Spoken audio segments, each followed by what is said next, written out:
Welcome to week 10 of World Religions, where we explore the interpretation of the Bible.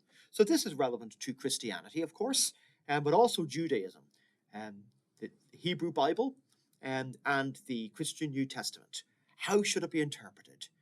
We look at the question as to whether one can regard the Bible as being the Word of God, inspired by God, divine inspiration, divine revelation, and still apply modern biblical scholarship, specifically the historical critical method, so as to make sense of the Bible, to interpret it.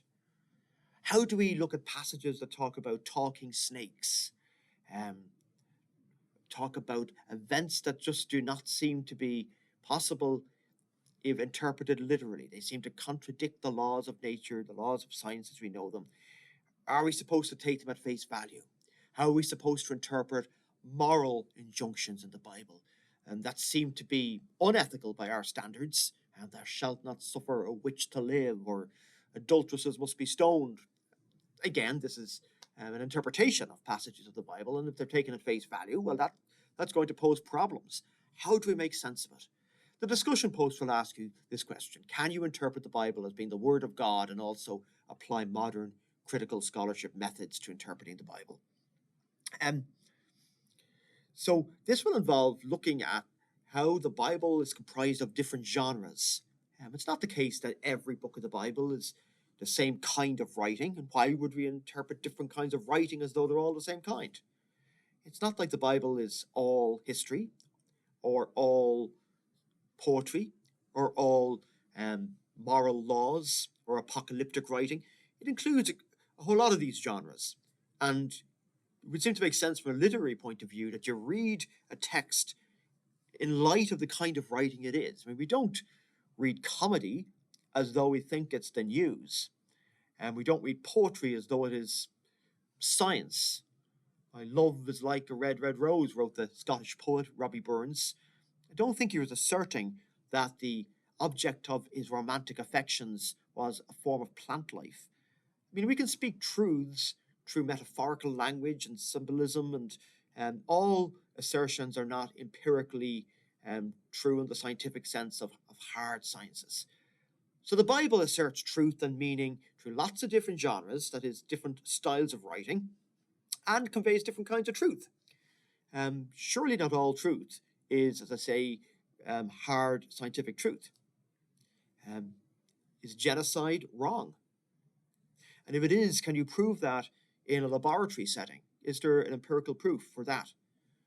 The things that people hold most dear as true are often things that are not empirical truths. For example, if somebody says they love their mother, imagine being challenged to prove that empirically. There is truth beyond the hard scientific realm, and the Bible conveys that kind of truth, we might argue, and maybe far more than it conveys anything of the scientific type. Indeed, we might argue the Bible has no scientific writings at all in it. How could it, given the historical context in which it was written?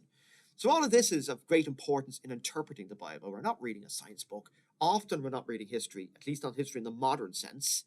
But that is not to say that the Bible doesn't teach any kind of truth. So the materials this week will invite you to look at some texts from the Bible and to see if you can match them up with different literary styles, that is, genres. Because if you can work out what kind of writing it is, that makes huge headway towards interpreting the Bible both responsibly and accurately. Now, I know you might argue, who decides what's responsible? Who decides what's accurate? But there are things in the Bible that, I mean, if we interpret them at face value, they would pose massive problems in terms of how we would live our lives today, in terms of what we eat, in terms of how we dress, in terms of how we treat other people. We cannot just read it at face value and expect that it's going to be in any way compatible with life in the world today.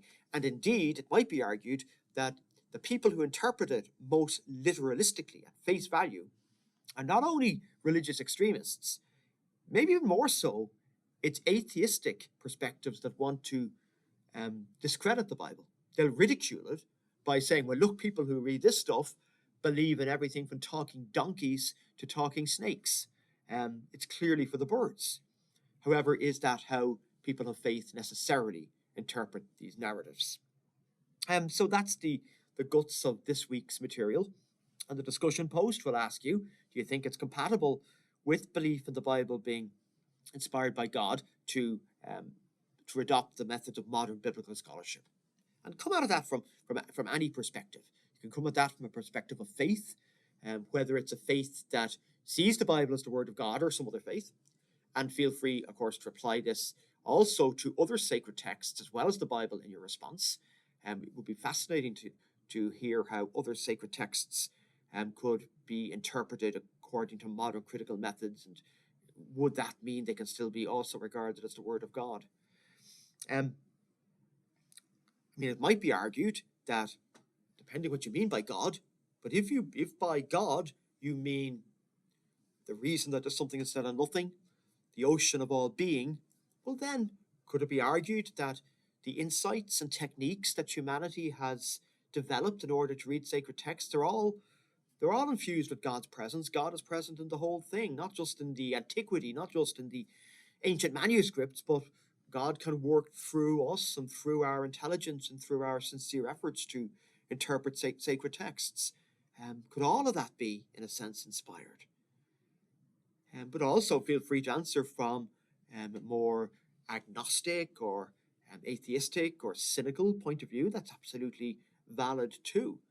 And if you're addressing it that way, is it compatible with belief in divine inspiration to interpret the Bible according to modern methods? Well, there is no divine inspiration if there is no God, perhaps. So would the Bible be valuable still for its ethics or valuable for its literary qualities? Come at this from any angle.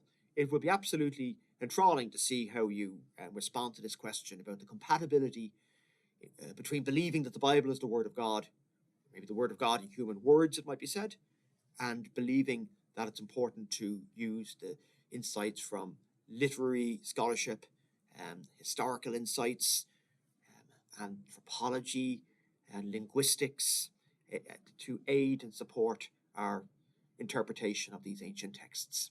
Thank you.